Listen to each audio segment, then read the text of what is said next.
गणेश विसर्जन के समय नहीं करे ये भूल,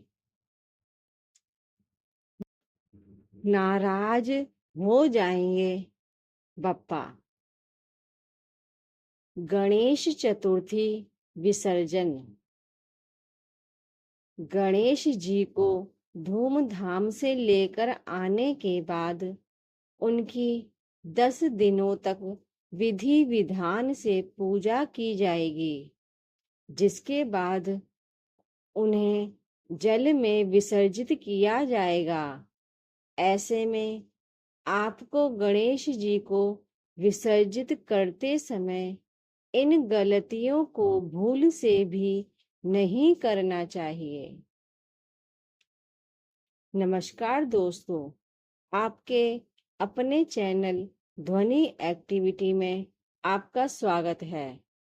आगे बढ़ने से पहले अगर आपने अपने चैनल ध्वनि एक्टिविटी को सब्सक्राइब नहीं किया है तो कर लीजिए, नहीं तो आप भूल जाएंगे। चलिए आगे बढ़ते हैं। सनातन धर्म में अनंत चतुर्दशी का विशेष महत्व है। यह पर्व भाद्रपद माह के शुक्ल पक्ष की चतुर्दशी तिथि को बहुत ही हर्षोल्लास के साथ मनाया जाता है। इस वर्ष अनंत चतुर्दशी 17 सितंबर को है। इसी दिन भगवान गणेश जी का विसर्जन शुभ मुहूर्त में किया जाएगा।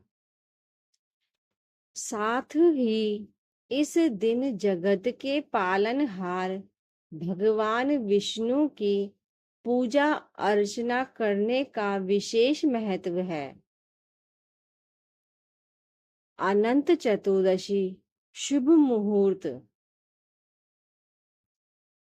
पंचांग के अनुसार भाद्रपद माह के शुक्ल पक्ष की चतुर्दशी तिथि 16 सितंबर 2024 दोपहर 3:10 पर शुरू हो रही है। वहीं इस तिथि का समापन 17 सितंबर को सुबह 11:44 पर होगा। ऐसे में अनंत चतुर्दशी मंगलवार 17 सितंबर को मनाई जाएगी। गणेश विसर्जन का शुभ मुहूर्त इस प्रकार है। प्रातः मुहूर्त सुबह 9:11 से लेकर दोपहर 1:47 तक। मध्याह्न मुहूर्त दोपहर 7:51 से लेकर 9:19 तक। रात्रि मुहूर्त दोपहर 10:47 से लेकर 18 सितंबर को रात्रि 3:11 तक। नंबर 1, गणेश विसर्जन को करे विधि विधान से। गणेश चतुर्थी के दिन नाच गाने के साथ विधि विधान से बप्पा को घर में लाया जाता है। उसी तरह से गणेश विसर्जन को भी विधि विधान से करने पर घर में खुशियां आने के साथ बप्पा का आशीर्वाद भी बना रहता है। नंबर 2, नियमों का पालन। गणेश विसर्जन करते समय इन 6 नियमों को ध्यान में रखकर विसर्जित करना शुभ माना जाता है। इन नियमों का पालन नहीं करने पर कई तरह की समस्याओं का सामना भी करना पड़ सकता है। जाने कौन है वो 6 नियम।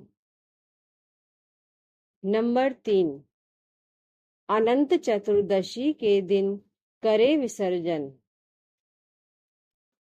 पंडालों के अलावा कई घरों में गणपति को विराजित किया गया है। कई लोग अनजाने में गणेश जी को स्थापित करने में 6 से 7 दिनों में ही विसर्जित कर देते हैं। लेकिन मान्यता है कि अनंत चतुर्दशी के दिन ही भगवान गणेश जी को विसर्जित करना चाहिए। नंबर 4, नारियल को बप्पा के साथ नदी में बहाएं। बप्पा को विसर्जित करते समय उनको चढ़ाया हुआ नारियल आपको फोड़ना नहीं चाहिए। इस नारियल को आप बप्पा के साथ ही नदी या जल में बहा दें। नंबर 5, मूर्ति को झटके से पानी में नहीं छोड़ें।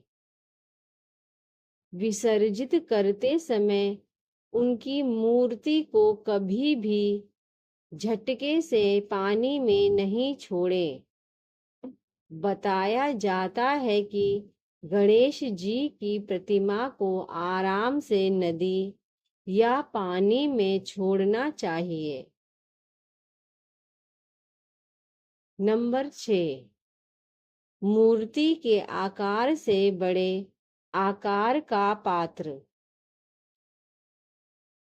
अगर आप गणेश जी को अपने घर पर ही विसर्जित कर रहे हैं तो ध्यान रखें, उनकी मूर्ति से बड़े आकार का पात्र लें।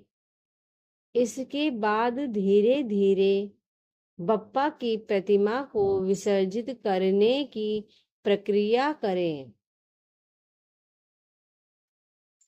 नंबर 7, विसर्जित करने वाले पानी को गमले में डालें। आप जिस पानी में गणेश जी को विसर्जित कर रहे हैं उस जल को बाहर कहीं इधर उधर नहीं फेंकें। इस जल को आप किसी गमले या पेड़ की जड़ में डाल सकते हैं। नंबर 8, काले रंग के कपड़े नहीं पहने।